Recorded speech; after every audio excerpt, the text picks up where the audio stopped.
Assalamualaikum warahmatullahi wabarakatuh. Sebelumnya, kenalkan nama saya Cesha Anggraini dengan NIM 2511 1138 dari kelas 3, terus kan ini kesehatan nasional. Nah, di sini saya akan mendiskusikan bersama saudara Syifa mengenai analisis situasi kesehatan mental pada masyarakat di Indonesia dan strategi penanggulangannya. Sebelum itu, saya akan menjelaskan sedikit mengenai situasi kesehatan mental tersebut. Nah, di Indonesia, masalah kesehatan mental masih menjadi isu yang cukup serius, eh, karena masih banyak orang mengalami stres, kecemasan, atau depresi tadi enggan mencari bantuan karena takut yang dilakukan oleh masyarakat. Padahal, eh, kesehatan mental itu sama pentingnya dengan kesehatan fisik. Nah, kasus yang kami bahas menggambarkan seorang remaja atau mahasiswa yang mengalami stres ringan akibat tekanan hidup. Namun, karena ia takut mendapatkan stigma negatif jika pergi ke rumah sakit atau berkonsultasi dengan psikolog, ia memilih memendam masalahnya.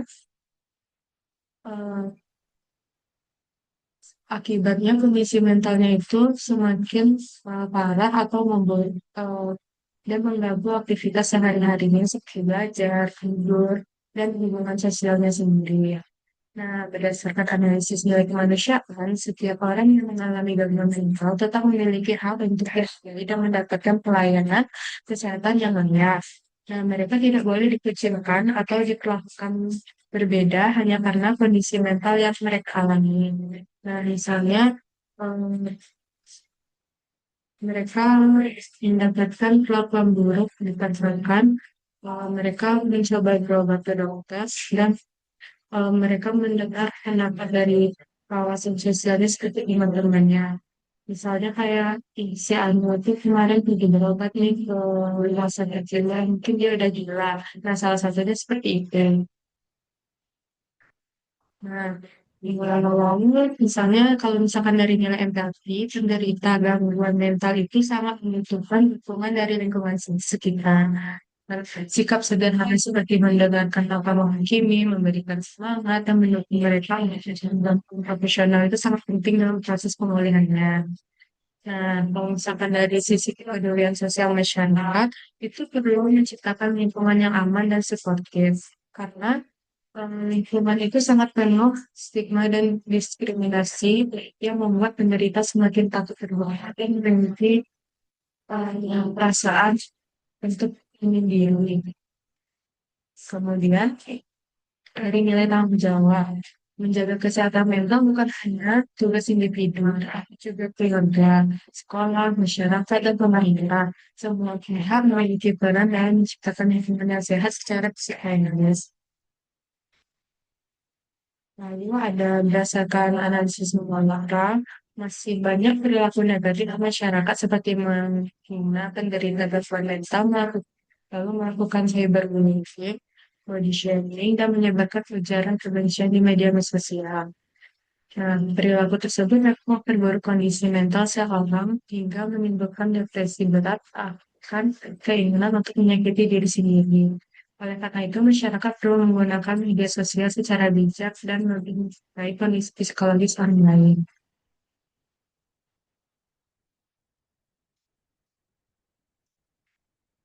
Lalu, eh, dari sisi hukum, pemerintah Indonesia sebenarnya telah memiliki aturan yang melindungi kesehatan mental masyarakat, yaitu Undang-Undang Nomor 18 Tahun 2016 tentang Kesehatan Jiwa.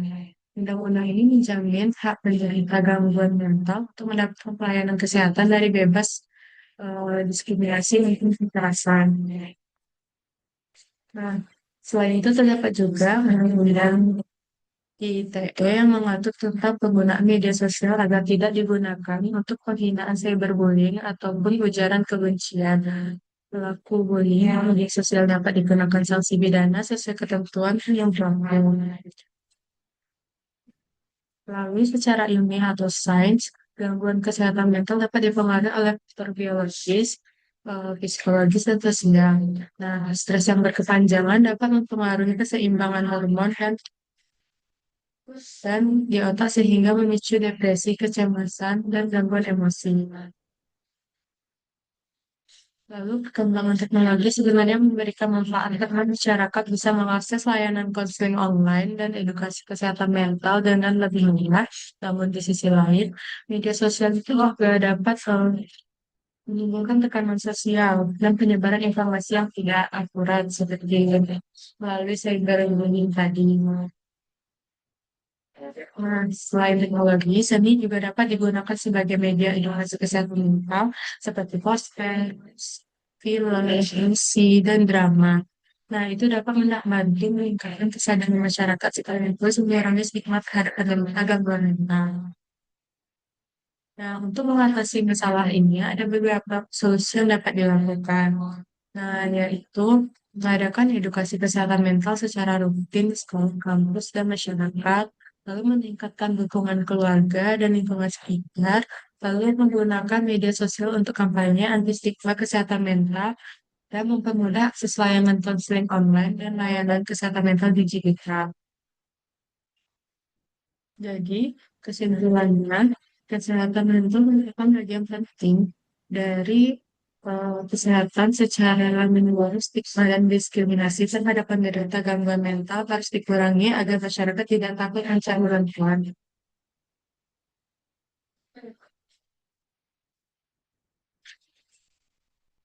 Lalu dibutuhkan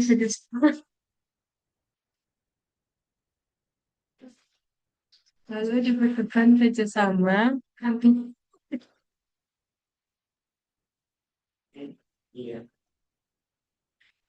antara individu dan pemerintah untuk menciptakan lingkungan yang lebih peduli terhadap kesehatan mental.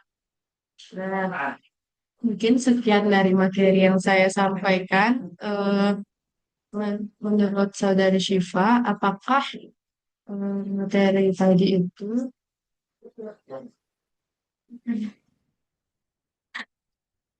Baik, untuk pemaparan materinya sudah jelas. Tapi di sini aku mau bertanya. Tadi kan udah dijelaskan kan bahwa kalau banyak tuh orang takut pergi ke psikolog atau rumah sakit jiwa itu karena mereka itu takut dicap gila. Nah, menurut kamu tuh bagaimana cara kita mengubah pola pikir masyarakat yang seperti itu?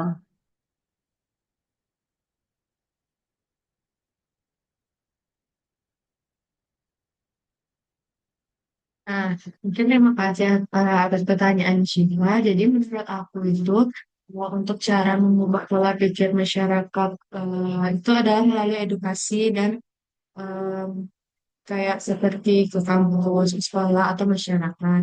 Nah, bisa juga melalui media sosial. Nah, karena sebenarnya gangguan mental itu sama seperti penyakit fisik yang sering ditangani.